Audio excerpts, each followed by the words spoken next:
Hey everyone, welcome to Tech My Life. In today's video, I'm gonna show you how to set date of birth on Tango. So let's get started. Begin by launching your Tango application. Now tap on your profile picture icon at the top left corner of your screen. Tap on your displayed name. Then tap on the pencil icon at the top right corner of your screen.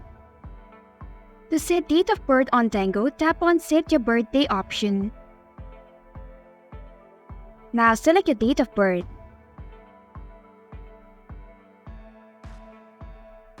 If you don't want to show your age in your profile page, check on Don't Show My Age in Profile option. Once you're done, tap on the Set button. And then tap on the tick button at the top right corner of your screen. And this is how you can set date of birth on Tango. Thanks for watching Tech My Life. If you like this video, hit the like button and drop a comment with any questions or feedback. If you are new, subscribe and click the bell icon to stay updated on the future videos.